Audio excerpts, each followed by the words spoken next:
Pamene anthu ambiri m'dziko lino la Malawi amadikirira kuti President ayankhulepo pa zimene zachitika kuma demonstrations apa 26 June 2025 mu mzinda wa Lilongwe, President yu lero lino pa 28 June 2025 sopano wayankhula ku mtundu wa Malawi, ndipo Dr. Chakwera alemba kuzera pa Facebook page yawo mamawa wa pa 28 June 2025.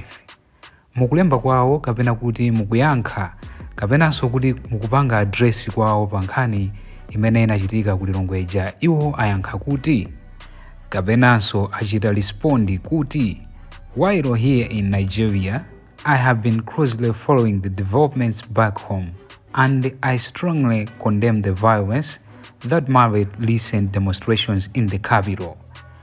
The right of Malawians to protest peacefully is not only enshrined in the Constitution, but also a birthright. As such, both the violence and destruction of property that took place during these demonstrations are totally unacceptable and have no place in our democracy. I have therefore directed all relevant state agencies to act swiftly and decisively to restore calm, as well as to investigate what happened and ensure that all those who violated the law are held accountability.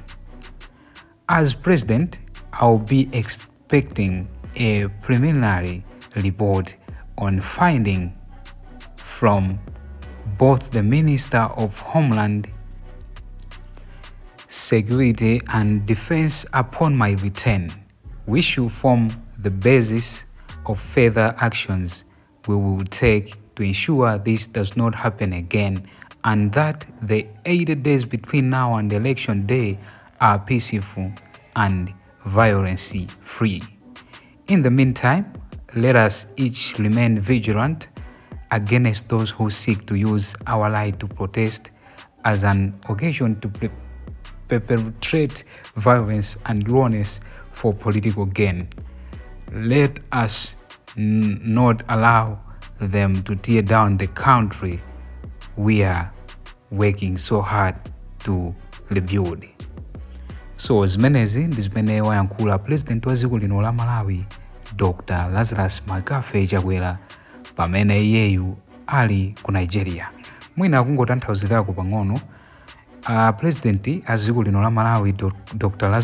Chakwera ali mdziko la Nigeria kumene akugwira ntchito za boma, ndipo iwo akufotokoza kuti pamene ali kumeneko komabe akhala akupanga follow zimene zikuchitika kuno ku Malawi, makamaka pa nkhani imene inachitika pa 26 June 2025 pamene bungwe limeneli la Citizens for Credible Elections mosogozedwa ndi a Sylvester Namiwa amachitisa ma demonstrations mu mzinda wa Lilongwe.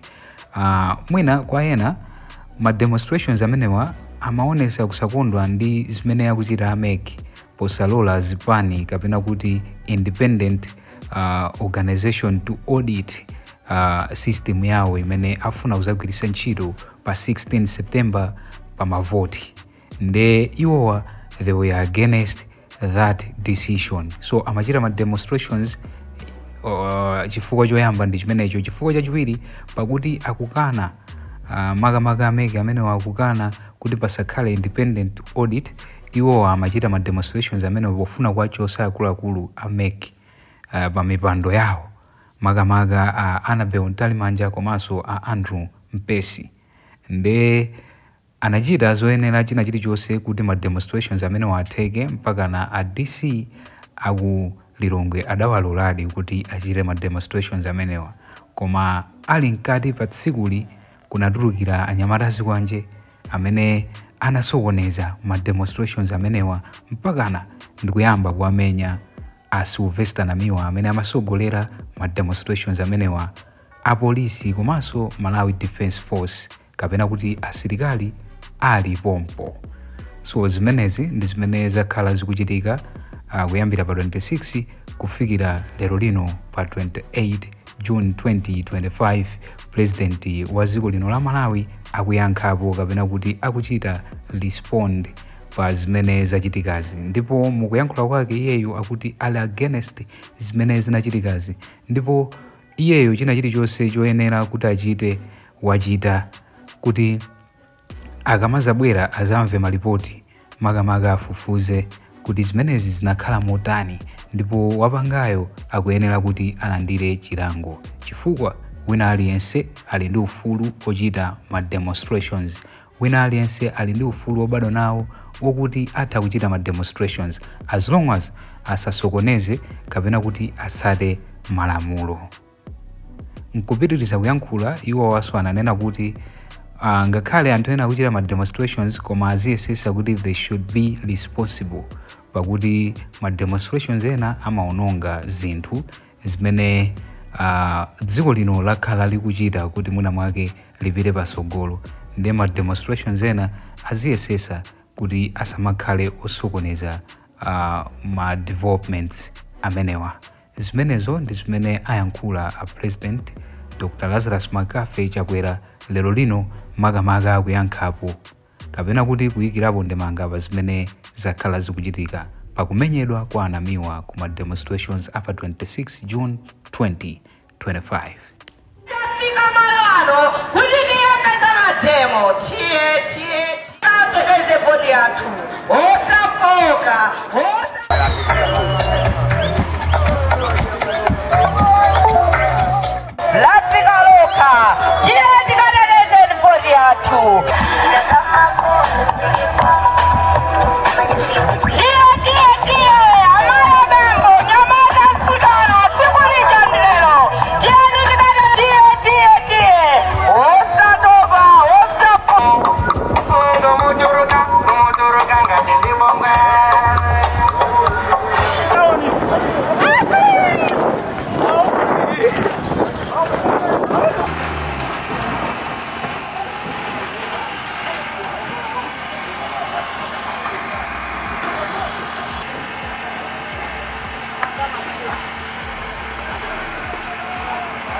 Police mlipompa. What are you doing there? Unawapa sampata mbaya nganina. Gani mtu yule ambaye yuko planta eh? Naona kama mwenye hapo down. Kama unataka tufanye nini wewe? I be respect the general. You allow this. Kama ndio yatu andiko planta. Ndishani nanga eh? Process ni baba wao.